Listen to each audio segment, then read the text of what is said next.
Astaghfirullah. Bismillahirrahmanirrahim. Assalamualaikum warahmatullahi wabarakatuh. Alhamdulillah wassalatu wassalamu ala Rasulillah wa ala alihi wa sahbihi wa mawalah wa la hawla wa la quwata illa billahi wa ba'du. Alhamdulillah, di malam hari ini kita bisa duduk kembali di Masjid Nidaul Ilmi Puting Beliung. Salawat dan juga salam hadiahkan kepada Rasul kita Nabi besar Muhammad sallallahu alaihi wasallam. Biasa kita mengkaji kitab sirah dari Rahiqul Makhtum. Khusus malam ini kita akan membahas tentang beberapa dosa yang dianggap remeh manusia, bahkan tidak disadari bahwa itu sebuah dosa. Dari ucapan-ucapan manusia yang sadar ataupun tidak terkadang terlontar, dan ini banyak di masyarakat sehingga kita harus luruskan. Karena dosa lisan itu berbeda dengan dosa-dosa yang lainnya. Kata Nabi sallallahu alaihi wasallam, ma aktsaru ma yudkhilun nara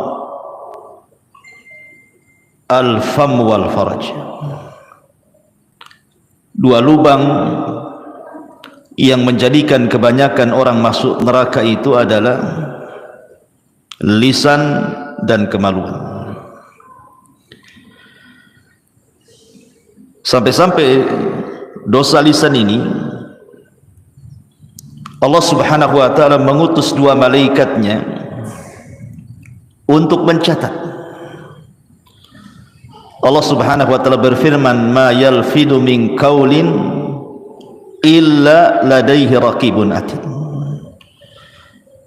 Tidaklah ucapan manusia ketika terucap itu semua dicatat oleh malaikat raqib dan atid, sampai dikirim dua malaikat untuk mencatat semua yang keluar dari lisan ini. Bahkan terkadang manusia dimasukkan ke neraka itu bukan karena banyak bicara.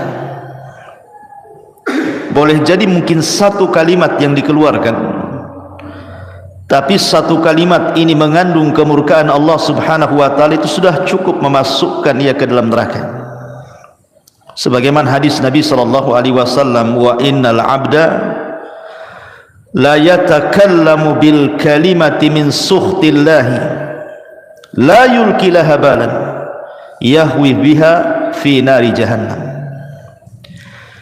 Sungguh ada seorang hamba, kata Rasul, mengucapkan satu kalimat. Lihat, bahasa Rasul satu kalimat, bukan berkalimat-kalimat. Tapi dalam satu kalimat ini terkandung kemurkaan Allah. Hebatnya dia ucapkan tanpa sadar, bukan dengan kesadaran dia ucapkan, tanpa sadar pula dia ucapkan. Maka dampaknya cukup melemparkan orang ini ke dalam jahannam. Wajar kalau Nabi sallallahu alaihi wasallam mengatakan kepada Muad, "Thaqilatka ummuka ya Muad, wa hal yakubbun nas fi nari ala wujuhihim aw ala manakhirihim illa hasaidu alsinatihim." Celaka dirimu hai Muad, kebanyakan manusia terjerumus ke dalam neraka di atas wajah dan hidung mereka itu kecuali karena dosa-dosa lisan. Maka malam ini kita akan membahas tentang dosa lisan, kalimat-kalimat yang biasa diucapkan manusia padahal di dalamnya ada kemurkaan Allah subhanahu wa ta'ala. Apa saja kalimat-kalimat itu? Yang pertama, kita sering mendengar di masyarakat, kalau ada orang dinasihati, Umpamanya seorang perempuan tidak pakai jilbab, dinasihati, pakailah jilbab, tutup aurat, berdosa. Apa katanya? Yang penting hatinya. Sering ngomong gitu kan, yang penting kan hatinya Ustadz katanya. Gitu ya. Ma'asyiral muslimin yang dimuliakan Allah subhanahu wa ta'ala, ini tersebar kalimat seperti ini, yang penting hatinya. Dikiranya Allah subhanahu wa ta'ala itu ya hanya menghisab hati orang saja. Allah itu bukan menghisab itu lantaran kesalahan hati saja, kesalahan lisan, kesalahan badan, semua dihisab. Makanya dalam hadis yang masyhur Nabi SAW mengatakan, innallaha la yanzuru ila ajsamikum wala ila suwarikum walakin yanzuru ila qulubikum wa a'malikum. Allah memang tidak memandang bentuk tubuh kalian ataupun tidak memandang wajah-wajah kalian, tapi yang Allah pandang dua, pertama hati, dan yang kedua amalan. Amalan ini mencakup badan dan lisan. Maka hati-hati kalau ngomong yang penting hatinya itu, karena yang dihisab itu bukan hanya sekedar hati, saya ulangi, tetapi juga anggota badan dan juga lisan. Tadi hadis yang saya sebutkan, wa innal abda la yatakallamu bil kalimati min sukhtillahi la yulki laha balan yahwi sahibuha fi nari jahannam wa fi riwayatin tahwi bihi sab'ina kharifan fin nar. Seorang hamba mengucapkan satu kalimat, kalimat pakai apa? Pakai hati, pakai lisan.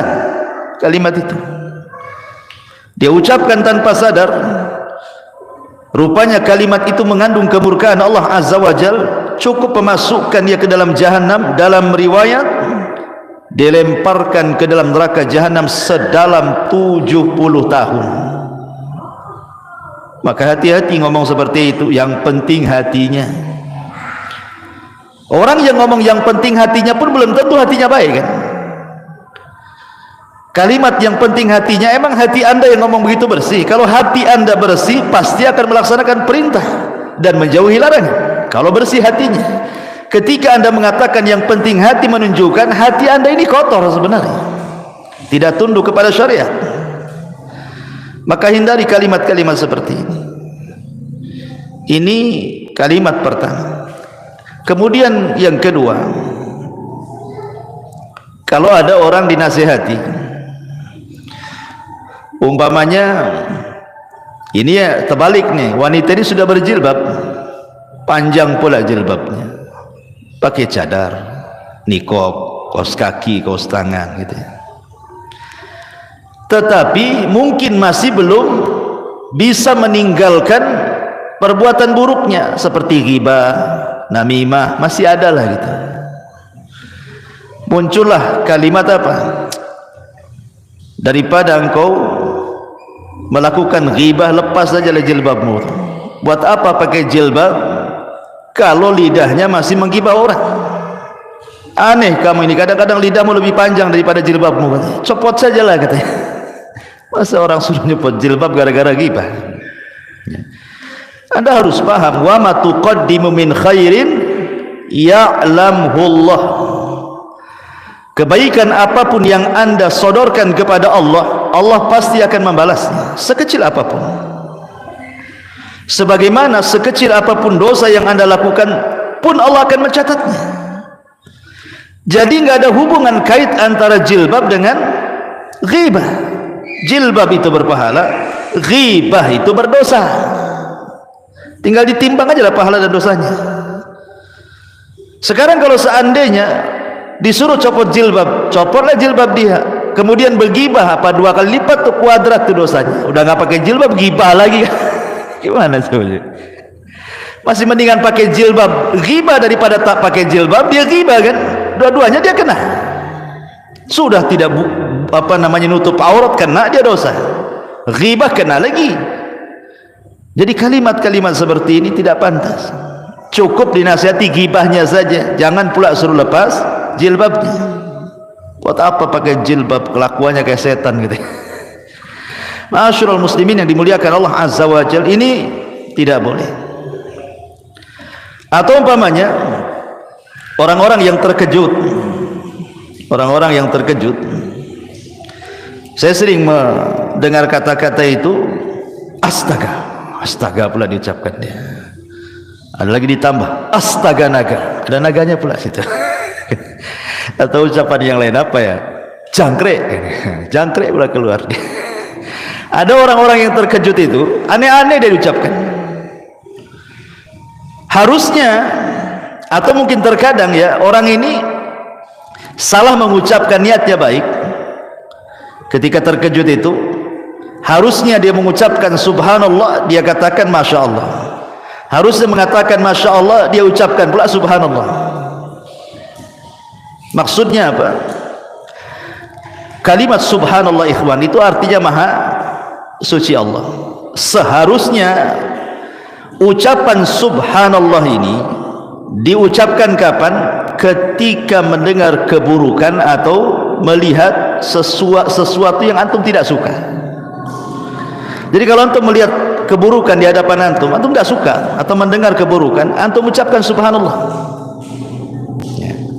Tapi kalau antum melihat kebaikan di hadapan antum atau kabar yang baik, katakan masya Allah.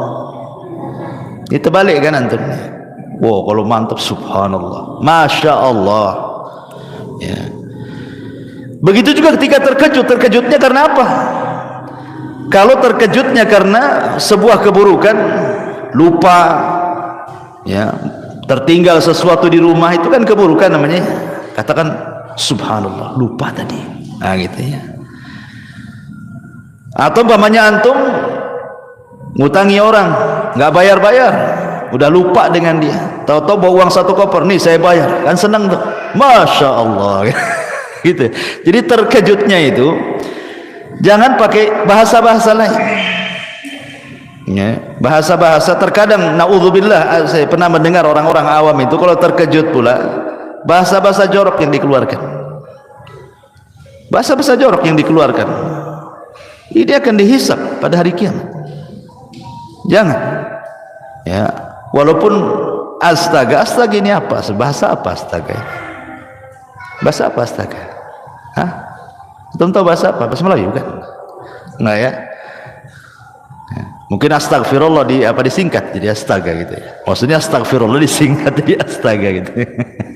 Masya Allah ya. Ma'asyiral muslimin yang dimuliakan Allah Azza wa Jalla. Atau mungkin bahasanya halus ikhwan. Bahasanya halus, tapi hakikatnya di dalamnya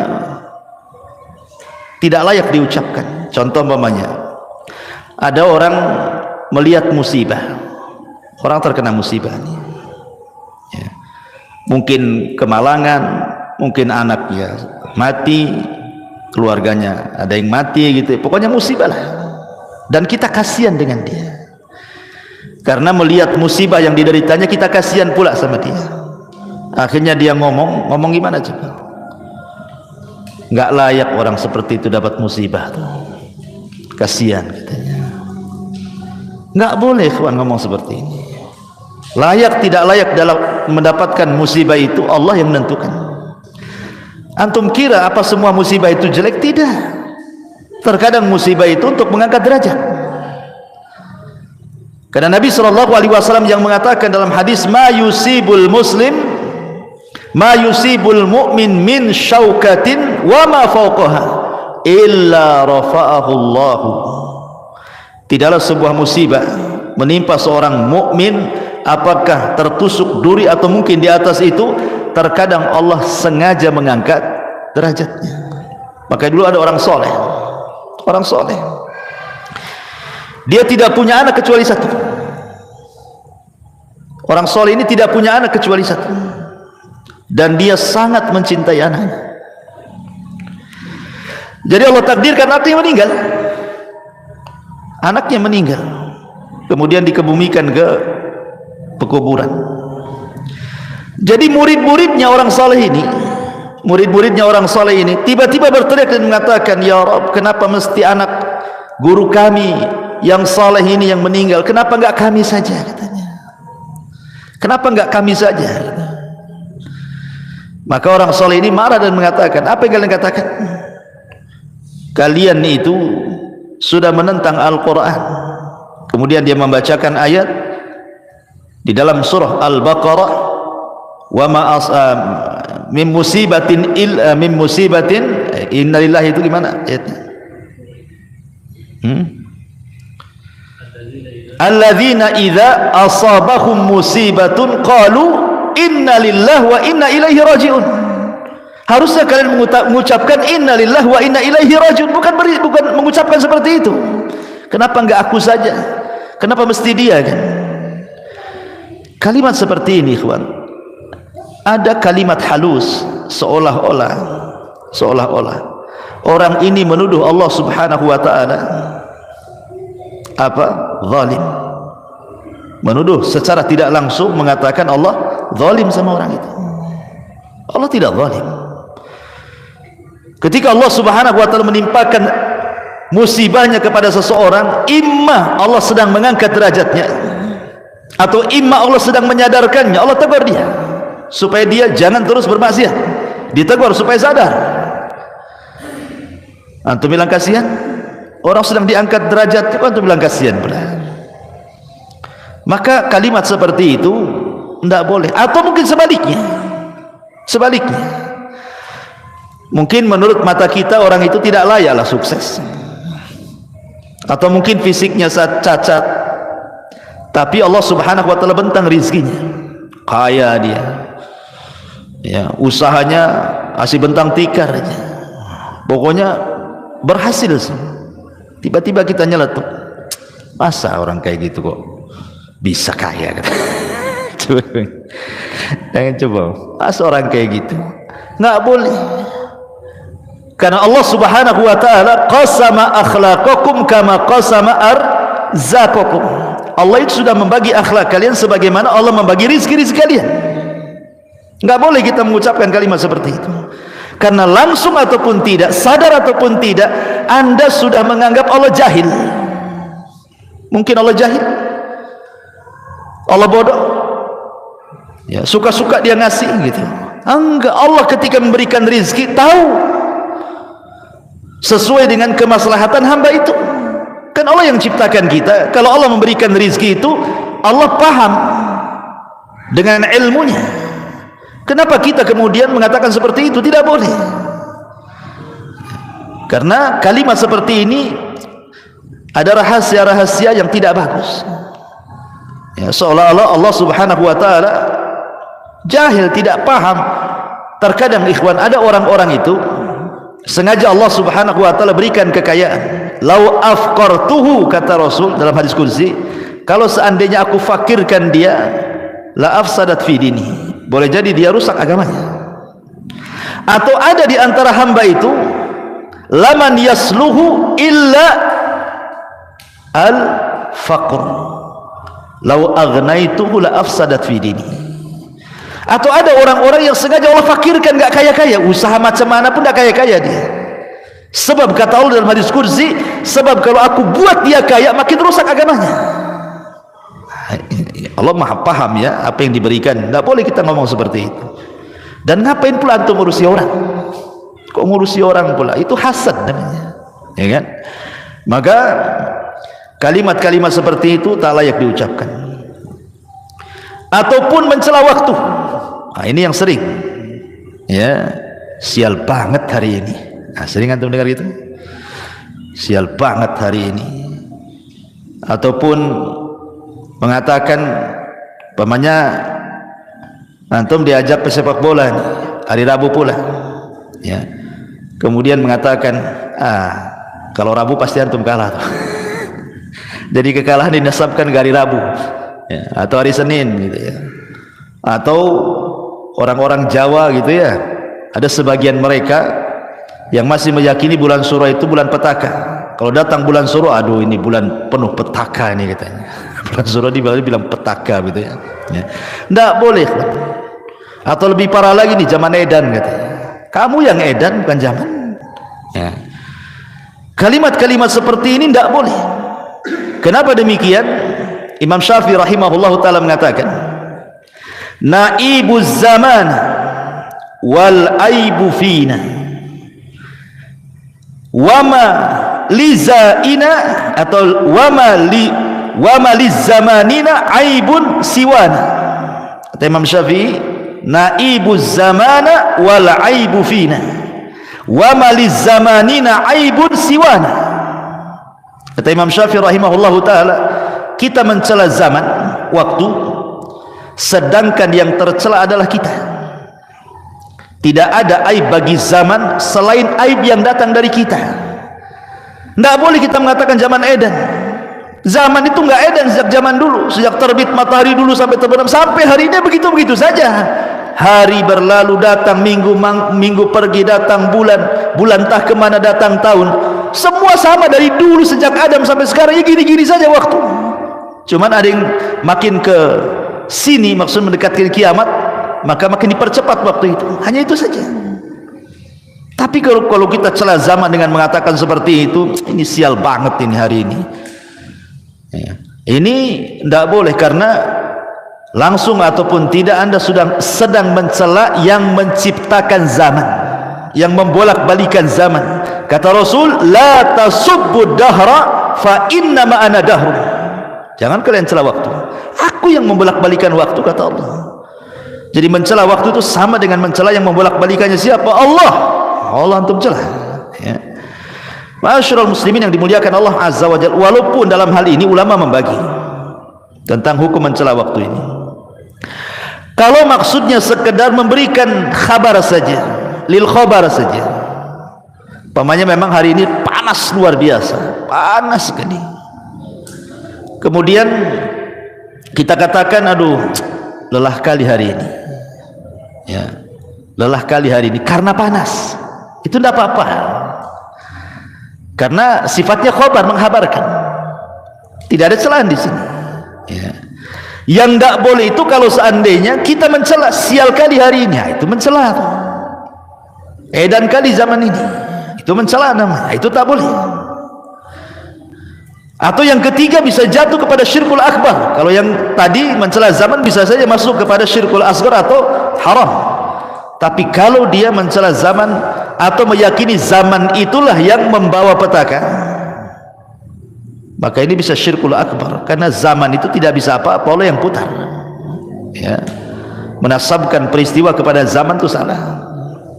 Ini juga diantara ucapan yang sering diucapkan manusia. Atau umpamanya berandai-andai. Di masyarakat kan suka tuh ngomong berandai-andai itu. Tapi bukan untuk lil khabar, bukan karena khabar menghabarkan, atau bukan karena sebuah nikmat, bukan.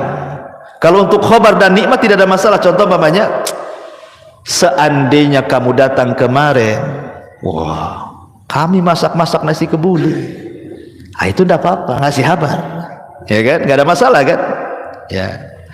Atau umpamanya berandai-andai, andai aku seperti dia, kaya, aku pun sama lah mau haji, tidak ada masalah.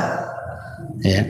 Tapi kalau andai-andainya itu sudah nyerepet takdir, cobalah anakku nggak keluar hari ini, nggak ketabraklah dia.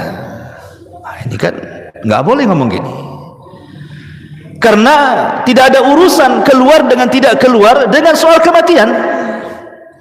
Karena kematian itu memang sudah antrian. Kalau sudah waktunya, la yastakhiruna sa'atan wa la yastaqdimun, pasti tepat waktunya, tidak mungkin mundur, tidak mungkin maju kan.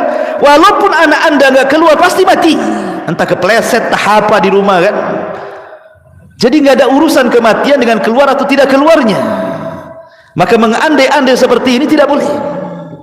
Atau juga yang tidak sadar kadang-kadang mengatakan umpamanya, kalau bukan karena dokter ini anak saya mungkin lewat lah. Bayangkan Allah tidak disisakan, Allah kemana? Kenapa mesti dokter itu yang seolah-olah mengobati anak? Ya kemana Allah? Padahal Allah mengatakan, wa idza maridtu fahuwa yashfin. Kata Ibrahim, kalau aku sakit Allah yang menyembuhkan. Walaupun maksudnya sebenarnya dia yakin Allah yang menyembuhkan lewat perantara dokter, tapi kata-katanya itu yang masalah itu syirkul asghar namanya, tidak boleh. Apalagi kalau diyakini dokter itu yang menyembuhkan, syirik besar lagi dia. Nah, ini kalimat andai-andai ini bahaya. Andai saya hendak ke sana, tentu nggak akan terjadi seperti ini. Coba saya tadi jalan pulang nggak lewat sini, nggak jatuhlah sini lubang. Nah, itu kan andai-andai kayak gini bahaya. Ya. Andai dulu aku tak nikah sama kamu, tapi nikah sama dia, udah sakinah mawaddah saya. Nggak boleh ngomong kayak gitu. Ya, itu sudah takdir Allah Azza wa Jalla. Terima antum. Karena Nabi Shallallahu Alaihi Wasallam yang mengatakan dalam hadis Nabi Shallallahu Alaihi Wasallam, ihris ala ma yanfa'u, wasta'in billah, wala ta'jaz, wa in asabaka syai'un, fala taqul law fa'altu kadza lakana kadza. Fa inna law taftahu amal syaitan. Kata Nabi SAW, semangatlah untuk mencari yang manfaat untuk kamu, tambatkan pertolongan kepada Allah, jangan lemah. Tapi kalau menimpa musibah kepadamu, jangan berandai-andai dengan mengatakan lau seandainya, andai kata, bila mana, ya kurang lebih itu kalimat-kalimat seperti itu. Kalau aku tidak melakukan andai kata aku tidak begini, tentu tidak begitu. Andai kata aku begini, tentu begitu. Nah, itu tidak bisa. Karena andai-andai ini adalah pintu daripada pintu setan. Lalu apa yang harus diucapkan? Walakin kul qaddarallah wa masya'a fa'al. Katakan takdir Allah semua. Nah, ini menyangkut takdir masalahnya. Sudah katakanlah ini sudah qadar Allah, selesai. Tenang. Sebab kalau kita sandarkan semua kepada takdir, hilang kesedihan di dada. Tapi kalau dikaitkan dengan andai-andai, makin sakit hati. Andai anak saya nggak keluar, nggak mati, udah sakit lah dia, nggak berhenti itu nangis sampai berapa hari itu. Tapi kalau antum katakan semua sudah takdir, selesai dada, lapang semua. Anak saya mati sudah ditakdirkan 500 tahun sebelum Allah menciptakan langit dan bumi, selesai, ya kan? Jadi kalimat-kalimat seperti ini hati-hati, andai-andai ini, ya. Atau mencela penyakit, aduh, sial kali penyakit ini, lama kali sembuh. Kan itu kan ada tuh orang kayak gitu, ya. Saking lamanya sembuh penyakit, dicela-celanya penyakit itu. Di zaman Rasul ada seorang wanita namanya Ummu Sa'id, sakit kepala, diikat kepalanya. Karena zaman itu belum ada Paramek. Sekarang sakit kepala minum Paramek, Bodrek atau apa gitu, diikat zaman dulu tuh. Jadi Nabi SAW heran, malaka ya Ummu Sa'id, ada apa ikat-ikat itu kepalamu itu, kata Rasul itu, kata Musa'ib, al-humma la barakatallahu fiha, katanya. Ya Rasul, semoga tidak diberkahi penyakit demam ini, katanya. Dicelah. Kata Rasulullah, la tasubbil humma, jangan kau celah penyakit wahai Ummu Sa'id. Terkadang penyakit itu apa? Yadhabul khotoya, bisa menghilangkan kesalahan. Demam itu bisa menghilangkan kesalahan kita, ya. Jangan mencela penyakit, sabar, ya. Ma'asyiral muslimin yang dimuliakan Allah Azza wa Jalla. Atau mungkin ada kalimat-kalimat yang tidak beradab, ikhwan. Tidak beradab kepada Allah Subhanahu wa taala, dengan menyingkat-nyingkat nama-nama Allah atau mengganti-ganti dengan nama Allah. Contoh namanya, ada orang namanya Abdurrahman, dipanggilnya Maman. Man kemana man? La ilaha illallah. Coba, ada nama Allah Maman namanya atau Man? Tidak ada. Panggil ya Abdurrahman, jangan bilang Maman. Waktu saya di mana itu, namanya Ulek, saya kira ulekan, Ulek. Rupanya di KTP Abdullah. Kok Abdullah jadi Ulek itu gimana ceritanya? Orang manggil Pak Ulek katanya. Kok nama itu aneh, Pak Ulek katanya. Bukan Pak Ulek Ustaz. Nih KTP saya Abdullah pula. Kok bisa dari Abdullah jadi Ulek tuh? Gimana ceritanya tuh?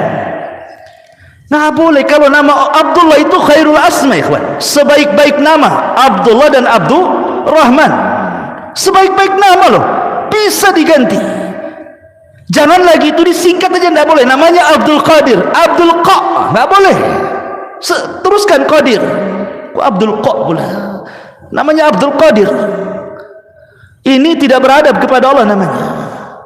Nama bagus-bagus dikasih orang tuanya, antum pula panggil jelek-jelek gitu. Ya. Abdurrahim jadi Mimin katanya. Kok jadi Mimin pula Abdurrahim itu? Jadi tidak boleh. Kadang-kadang orang itu tidak beradab kepada Allah. Tidak boleh. Panggil sesuai dengan namanya. Abdullah, ya Abdullah, ya Abdurrahman, ya Abdurrahim, ya Abdul Ghafur. Begitu. Ya. Jangan Abdul Ghafur pur. Repot. Ghafur. Jangan bilang fur, jangankan soal yang seperti ini. Yang lebih kecil daripada itu di zaman Rasul itu ada namanya Hani ibn Kindi. Namanya Hani, sahabat ini. Tapi banyak kaumnya itu kalau ada masalah datang kepada dia dan minta diselesaikan masalahnya.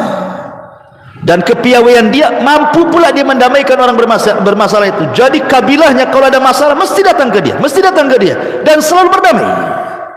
Jadi orang-orang kabilah itu menyebutnya ya Abul Hakam. Namanya Hani ibn Kindi, tapi disebut ya Abul Hakam. Ingat Rasul mengatakan apa? Innallaha huwal hakam wa ilaihil hukm. Allah lah hakam, semua hukum kembali kepada dia. Abul Hakam itu bapak pemutus masalah. Hakam itu artinya. Maka suatu ketika berjumpa dengan Rasulullah, bercerita oleh dia, Rasul, kaumku apabila berselisih mereka datang kepadaku, aku pun berhukum dan mereka pun ridho dua-duanya. Maka orang-orang menyebutnya Abul Hakam. Kata Rasul, apakah kamu punya anak? Ya, punya anak. Berapa? 3. Laki-laki, semua laki-laki. Siapa namanya? Pertama Syureh, yang kedua Muslim, yang ketiga Abdullah. Kata Rasul, anta Abu Syureh, bukan Abul Hakam. Diganti sama Nabi. Karena hakam tidak boleh. Hakam itu milik Allah. Ya. Masyarul muslimin yang dimuliakan Allah Azza wa Jalla. Intinya bahwa tolong beradab, berakhlak kepada Allah. Kalau panggil-panggil nama itu jangan asal panggil. Apalagi itu nama baik. Nama yang menyangkut nama-nama Allah Subhanahu wa taala. Atau ucapan sebagian dokter. Ucapan sebagian terapis kesehatan. Hati-hati Pak Edi, ini suka ngobati orang nih. Ini kalau gimana dok, pasien dok, ya kami ini hanya berusaha, sisanya diberikan sama Allah katanya. Coba Allah kasih sisa pula, sisanya kepada Allah katanya. Dari awal sampai akhir Allah yang nyembuhkan, nggak ada sisa-sisa. Masa Allah disisain itu gimana? Seolah-olah antum yang paling berjasa, Allah pula sikit sisanya. Akalnya di mana coba? Ya, padahal Allah Subhanahu wa taala jelas-jelas mengatakan kul innal amra kulluhu lillah. Katakan semua perkara itu milik Allah dari awal sampai akhir. Kalau bahasanya mungkin begini, ya saya sih cuma usaha, tapi semuanya saya serahkan kepada Allah. Nah, itu kan bagus tuh. Ini enggak, saya sih ya saya akan usahakan, sisanya saya kasih Allah. Allah disisai dulu. Hati-hati nih yang tukang obat-obat ini. Taib, ini juga masalah. Kemudian juga yang banyak di masyarakat itu menyangkutkan masyiah kepada takdir. Ya, sya'atil aqdar bahasa Arabnya. Mungkin bahasa kitanya ya semua atas kehendak takdir. Semua atas kehendak takdir. Ya kalau takdir berkehendak ya jadilah katanya. Takdir ini makhluk Allah. Masa antum kemudian meletakkan masyiah kepada makhluk? Lanjutkan kata-katanya, semua atas takdir Allah. Allahnya jangan tinggal. Jangan didasarkan kepada takdir saja.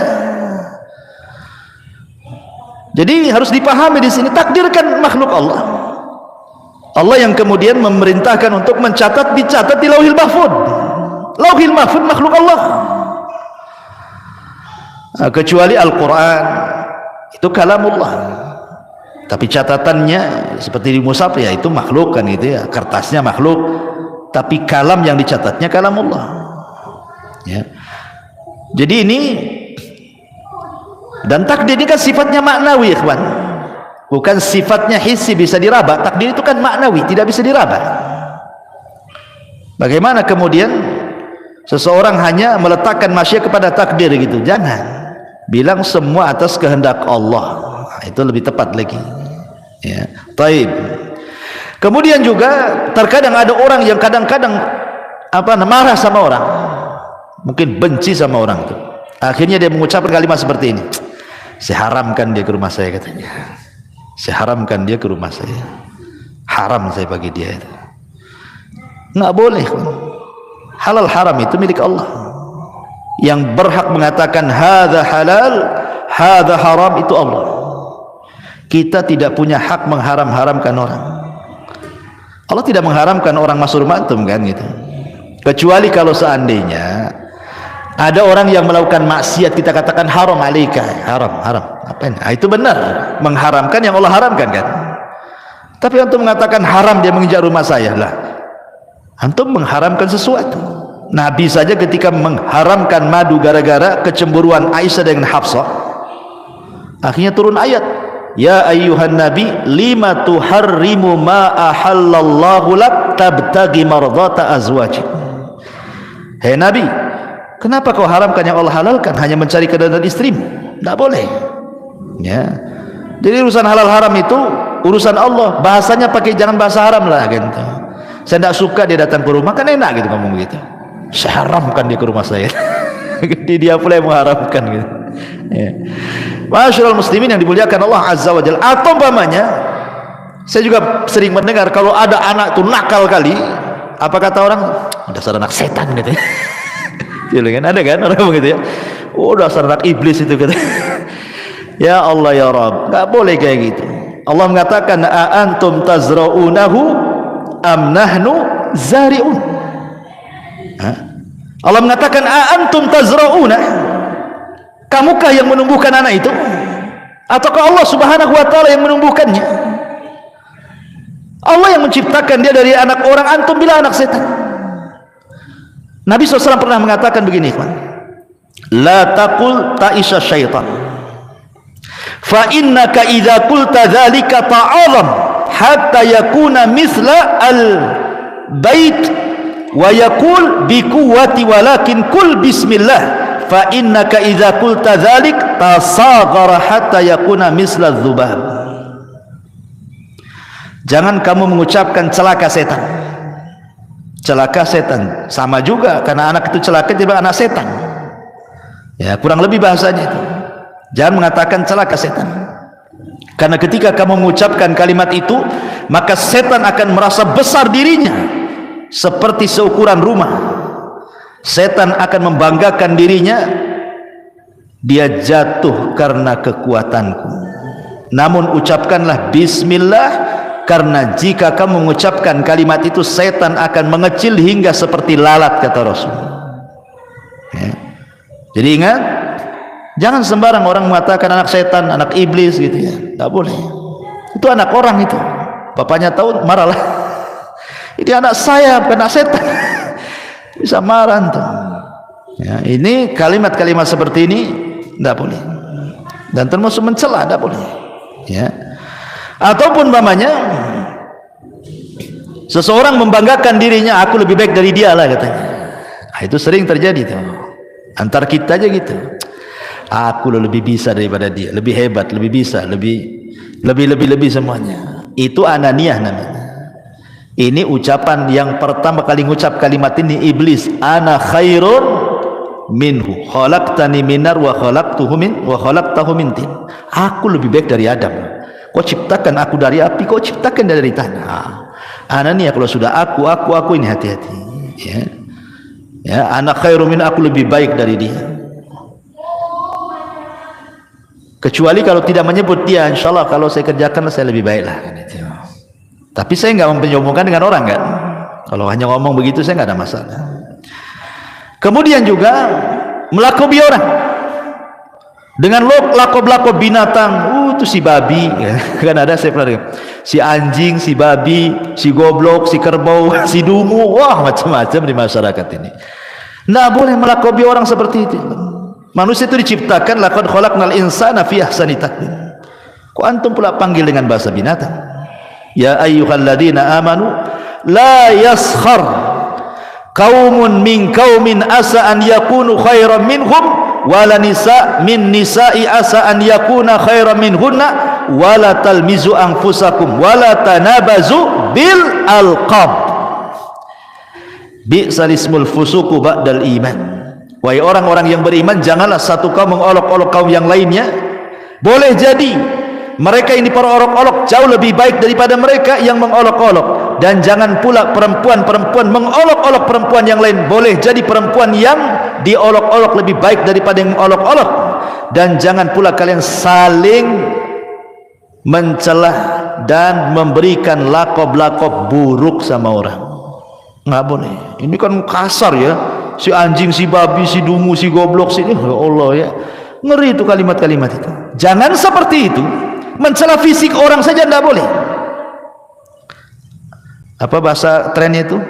Body apa? Shaming. Ya, itu kan pernah viral juga ya, body shaming itu ya. Ya kan ada ya dulu ya. Sampai saya dengar ada aturan negara itu keluar gara-gara body shaming itu kan. Ya gimana coba? Mau tembem pipinya kok kayak bakso. Gara-gara tembem dibilang bakso pipinya. Atau pipi kok di pinggang katanya, karena pinggangnya mungkin tembem. Subhanallah, la haula wala, gigi kayak gergaji gitu ya, karena lubang-lubang gitu ya. Itu janggut apa akar siwak gitu ya. Subhanallah ikhwan, body shaming tidak boleh. Antum mencela body orang itu sama dengan mencela yang menciptakannya. Tidak boleh. Di zaman Rasul ada seorang namanya sahabat Abdullah bin Mas'ud radhiyallahu anhu. Abdullah bin Mas'ud ini naik ke atas pohon kurma. Pohon kurma. Dia kan kurus sekali, kurus ceking Abdullah bin Mas'ud itu. Jadi betisnya itu kayak kulit berbalut tulang saja, atau tulang berbalut kulit saja, enggak ada dagingnya. Naik dia ke pohon kurma, datang pula angin, tersingkap pula betisnya. Semua sahabat mentertawakan betisnya Abdullah bin Mas'ud karena kecilnya. Dari as-sabiqun al-awwalun. Marah Rasul dan mengatakan walladzi nafsi biyadihi la tadhaku, katanya. Kemudian Rasul mengatakan lahuma, maksudnya betisnya Abdullah bin Mas'ud, asqal fil mizani min jabalil Uhud, kata Rasul. Jangan kalian mencela betisnya, kedua betis Abdullah bin Mas'ud. Abdullah bin Mas'ud, kalau ditimbang kedua betis itu di hadapan Allah, itu gunung Uhud tidak lebih berat daripada kedua betisnya, katanya. Artinya dua betis Abdullah bin Mas'ud jauh lebih berat kalau ditimbang di hadapan Allah daripada gunung Uhud. Tidak boleh ya, body shaming itu tidak boleh. Mencela fisik orang ya, ketinggian pohon kelapa kan itu, kependekan cebol atau apa istilahnya kan, di masyarakat kan banyak tuh ya, bahasa-bahasa yang kadang-kadang ngeri gitu. Gemuk bilang gajah kan itu.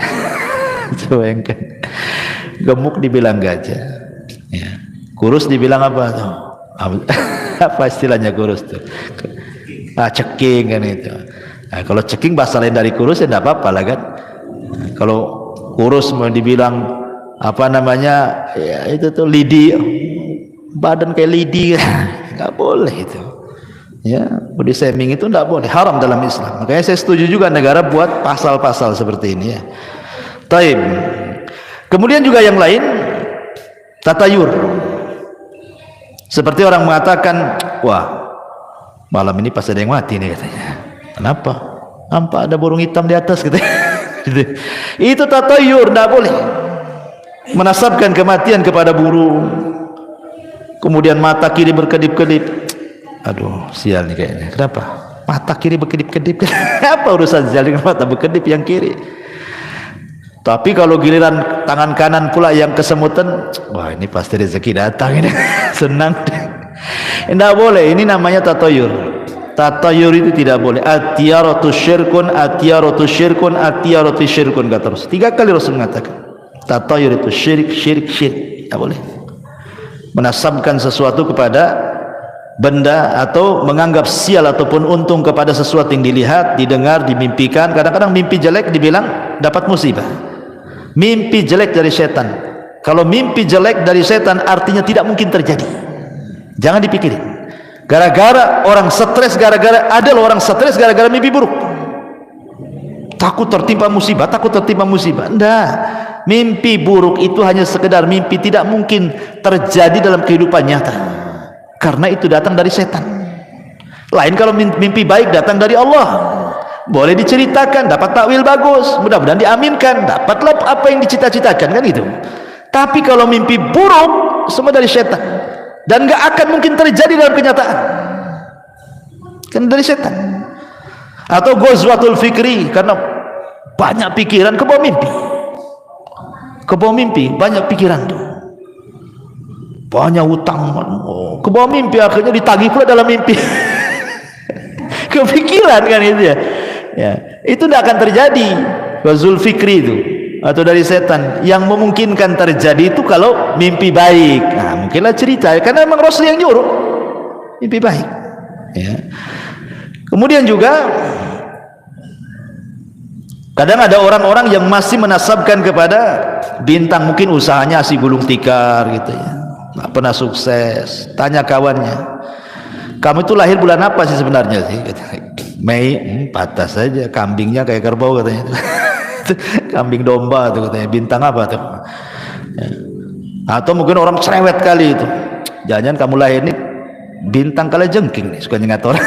Itu ya, nggak bisa antum ngomong kayak gitu dikait-kaitkan dengan bintang, karena ini nggak boleh, ini nujum. Nabi SAW mengatakan, man iktabasa ilman minan nujum faqad iktabasa syu'batan minas sihri zada ma zada, kata Rasul. Siapa yang memperdalam ilmu perbintangan, maksudnya ilmu taksir, bukan tasir. Kalau tasir tidak apa-apa, kayak digunakan BMKG. Tapi kalau taksir, bahwa bintang memberikan pengaruh kepada peristiwa bumi, itu yang tak boleh. Siapa yang mempelajari ilmu perbintangan untuk ilmu taksir, maka dia sama dengan mempelajari sihir. Makin dalam, makin kufur dia. Hati-hati. Ya, ini walaupun ngomong-ngomong kayak gini tetap tidak boleh. Bercanda Ustaz tetap tidak boleh. Candaan-candaan yang mengandung dosa tidak boleh. Tidak boleh bercanda untuk berbuat dosa. Ya. Atau yang lebih parah lagi, kalau di Batam masih nggak tahu ya, masih ada tuh. Kalau di kampung masih ada lah. Kalau lewat di tempat-tempat yang angker permisi, ya. Permisi pula, permisi sama siapa? Sama pohon. Sekali pohonnya ngomong, ya apa nggak susah orang itu. Pohonnya ngomong, ya katanya, apa nggak stres itu? Ya, nggak boleh kalimat seperti itu, permisi. Kadang ada juga yang nanya sama saya, kadang-kadang nggak pakai permisi Ustaz kalau naik motor itu, pakai klakson, tit katanya. Pakai klakson. Coba kalau jinnya lagi tidur antum klakson, tak nggak bangun dia. Nggak boleh, kawan. Ya. Kalimat-kalimat seperti ini nggak boleh, karena disebutkan dalam sebuah hadis dari Khawlah bintu Hakim radhiyallahu an. Jadi dia pernah mendengar Nabi mengatakan, man nazala manzilan thumma qala a'udzu bikalimatillahi tammati min syarri ma khalaq. Apa kata Rasul? Lam yadurhu syai'un hatta yartahil min manzilihi dzalik. Barang siapa yang singgah atau lewat di sebuah tempat yang menakutkan, maka ucapkan apa? A'udzu bikalimatillahi tammati min syarri ma khalaq. Cukup kalimat ini yang diucapkan, maka tidak ada yang memadaratkan kamu sampai kau pergi dari tempat itu. Islam sudah memberikan, ngapain antum permisi? Permisi ini memang sebuah kesopanan bagi manusia. Misi Pak, sopan, bagus. Tapi kalau diberikan sama jin itu enggak boleh sopan-sopan sama mereka. Permisi, oh makin senang iblisnya. Ya. Jadi enggak boleh. Bahkan kalau seandainya antum baru beli rumah itu lama nggak ditempati. Abdullah ibn Umar radhiyallahu an mengatakan, idza dakhala al-baita ghairal maskuni falyakul assalamu alaina wa ala ibadillahi salihin. Apa kata Rasul, kata Abdullah ibn Umar, jika seseorang masuk di rumah yang tidak berpenghuni, sudah lama ini nggak ditempati, antum pulang kampung banyak lama nggak ditempati, itu 2-3 bulan di kampung baru datang kan rumah lama nggak ditempati, maka ucapkan assalamu alaina wa ala ibadi as-salihin. Salam bagi diri kami dan salam bagi hamba-hamba Allah yang soleh. Maksudnya boleh jadi ada jin-jin muslim dalam rumah kita ini yang menjawab salam, jin-jin muslim, dan jin muslim gak akan mengganggu kita. Yang tukang iseng ganggu kita itu jin fasik gitu ya, kadang-kadang buat suara gitu kan, senggolnya kaleng kongguan jugreng malam-malam tuh, takutlah orang kan, banyak anak kucing kan itu. Kadang-kadang gorden gelebar. Sebenarnya nggak ada setannya, antum lupa nutup jendela itu sebenarnya. Angin masuk, gelebar. Ini sudah ikut-ikut merinding. Ada apa gorden digugur gerak-gerak gitu ya kan? Ya, ikhwan, atau mungkin suara angin. Memang setan itu akan masuk dalam semua media, entah angin, entah suara, entah bayangan. Memang sengaja nakut-nakuti kita sebenarnya. Makanya kata Nabi SAW, kalau antum lewat ke sebuah tempat yang menakutkan dalam rumah, cukup menyebutkan bismillah wala tubali, kata Rasul. Ya, orang takut nih mau keluar rumah, entah ada barang yang tertinggal di luar mau ngambil, malam-malam pula gitu kan, anjing tangga pula berisik gitu ya, gelap pula lampu, hujan pula deras, la ilaha illallah, samping kuburan pula rumahnya, makin lah kan gitu kan. Jadi cukup mengucapkan bismillah, jangan pedulikan. Atau ibu-ibu ini mau ngambil sesuatu di dapur, haus, malam-malam, jam 1 bangun, listrik mati, penerangannya pakai handphone aja ya. Kemudian di center gitu, mana nih minuman letak di mana, mulai takut. Maka kata Rasul, bismillah, jangan pedulikan di dapur, ambil air, bergegas. Kalau takut lari kan itu ya. Tapi jangan ditabrak-tabrak pula. Minum, sudah selesai, bismillah. Takut kepada setan tidak syirik, karena setan itu musuh kepada kita, sama dengan kita takut sama orang jahat, tidak syirik ya. Ada orang ngancam kita, saya bunuh kamu, wajar kita takut ya. Takut sama setan juga wajar, karena setan musuh kita. Yang tidak wajar itu kalau kemudian kita ladeni mereka. Browsing dia, setan takut sama bawang gantung katanya. Gantunglah semua bawang itu di pintu, sama garam disebarlah, habislah debu dapur. Ikhwan, sayang kan itu apa coba. Atau teriak-teriak, siapa di dapur, sekali ada yang jawab apa antum gak stres kan itu. Jadi tidak boleh, nggak usah, kata Rasul, jangan dipedulikan, cukup baca basmalah saja, beranikan. Karena hakikatnya mereka juga takut dengan kita, sebagaimana kita pun takut sama dia sebenarnya. Jadi kalau kita berani, mereka takut. Kalau kita takut, mereka pula yang berani. Sekarang adu mental aja di situ tuh. Antum adu mental di situ. Kalau berani, mereka takut. Kalau kita takut, mereka pula berani ya. Tapi jangan pula uka-uka antum tes keberanian itu. Yang kesurupan lah antum. Uka-uka di Barelang sana. Ya, banyaklah kesurupan. Ngapain pula antum ganggu sarang jin pula? Ya, bukan itu uji mental, uji nyali itu. Masyarul muslimin yang dimuliakan Allah Azza wa Jalla. Kemudian juga ini kalimat-kalimat yang ya menurut saya sih ngeri sekali ya, kalimat-kalimat seperti ini kan. Sebaiknya jangan diucapkan ya. Izin kepada jin, lewat permisi ya, maka itu dilarang dalam Islam. Karena bagaimanapun bagi seorang yang muwahhid tidak pantas takut kepada setan. Takut itu hanya diberikan kepada Allah Subhanahu wa ta'ala ya. Kemudian juga kalimat sumpah, demi bapakku ya kan, demi ibuku tolonglah, tidak boleh bersumpah kepada selain Allah. Apakah kepada ibu bapak kita, dilarang dalam Al-Quran. Allah mengatakan di dalam Al-Quranul Karim, ala innallaha, dalam sebuah hadis, dalam sebuah hadis yang dikeluarkan Bukhari dan Muslim, Nabi mengatakan, innallaha yanhakum an takhlifu bi abaikum, faman kana halifan falyakhlif billahi aw liyasmut. Kata Nabi, Allah melarang kalian untuk bersumpah kepada bapak moyang kalian atau kepada bapak-bapak kalian. Kalau hendak bersumpah, maka bersumpahlah kepada Allah, demi Allah. Jangan demi bapakku, demi ibuku, nggak boleh. Ustaz, demi cintaku padamu gimana? Ya. Kalau itu jadi sumpah, tidak boleh. Kalau itu maksudnya sumpah Demi cintaku lo dimaksudkan sumpah, tidak boleh. Syirik asghar tidak boleh. Karena Rasul mengatakan falyahlib billahi aw liyasmut. Bersumpah kepada Allah, kalau tidak bisa diam. Kalau tidak bisa diam. Ya. Ini juga hal-hal yang terkadang di masyarakat itu sering kita mendengarnya. Apalagi kawan ya, biasanya yang sering antum dengar apa lagi? Hah? Ada antum dengar istilah-istilah lagi di masyarakat. Ya. Ini yang saya catat aja ya. Lah kalau yang seperti ini aja terlarang. Apalagi lebih daripada ini. Mencela Allah, mencela Islam, mencela Al-Quran.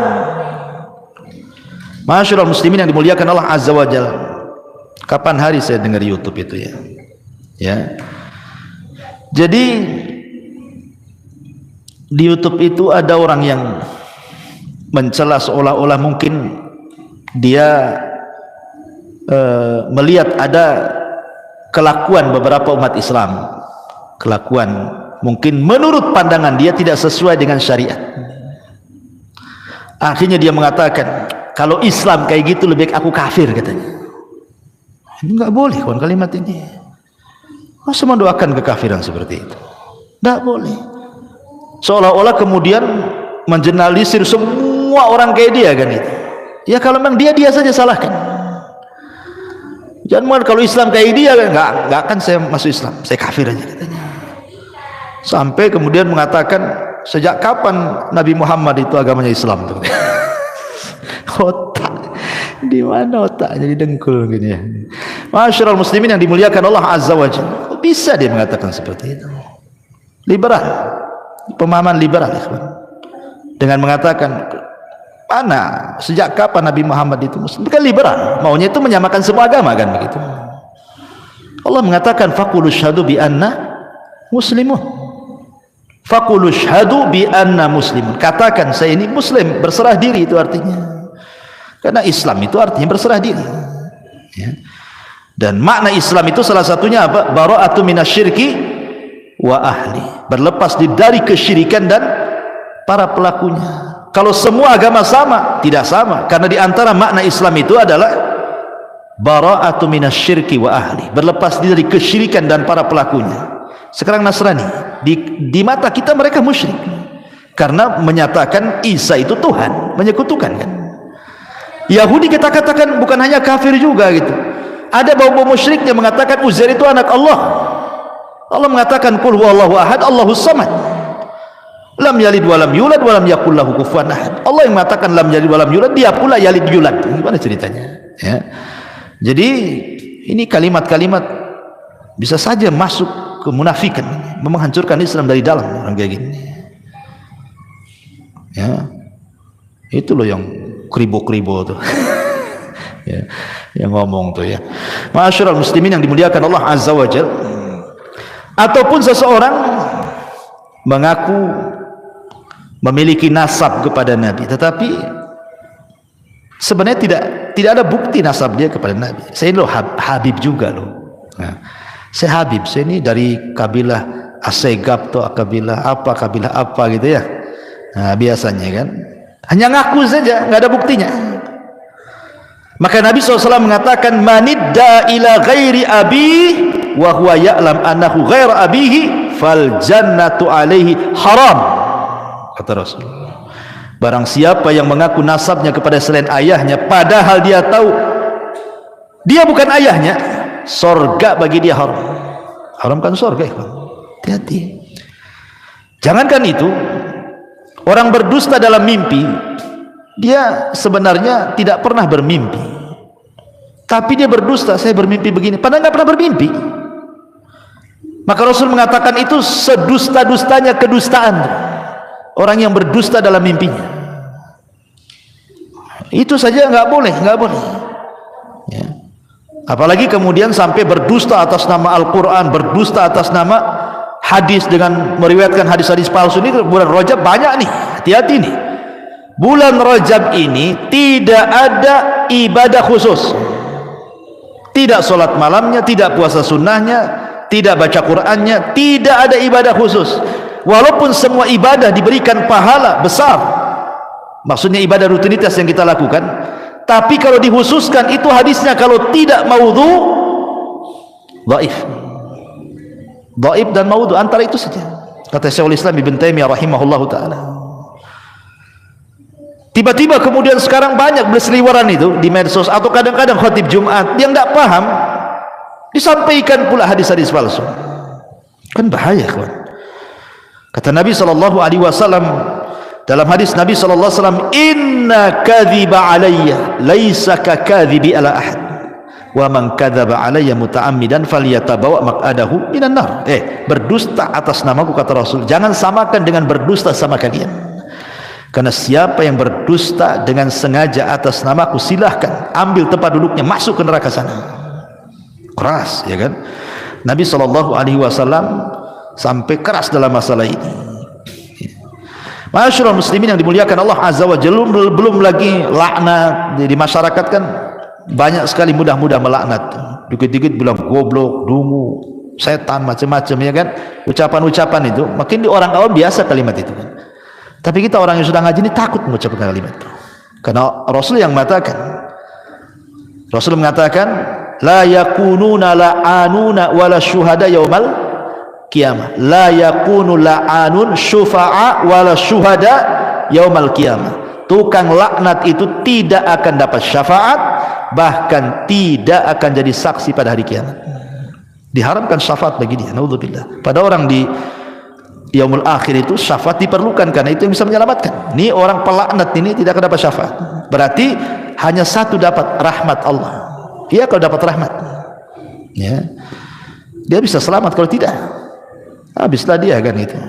Maka dan banyak lagi lah ini yang bisa saya rangkum dari ucapan-ucapan manusia yang kadang-kadang tidak sadar kita ucapkan, rupanya di balik itu ada kemurkaan Allah Subhanahu wa taala. Wallahu a'lam, mudah-mudahan ada manfaatnya. Ini yang bisa saya sampaikan. Subhanakallahumma bihamdika asyhadu an la ilaha illa anta astaghfiruka wa atubu ilaik. Allahu ta'ala alam. Assalamualaikum warahmatullahi wabarakatuh.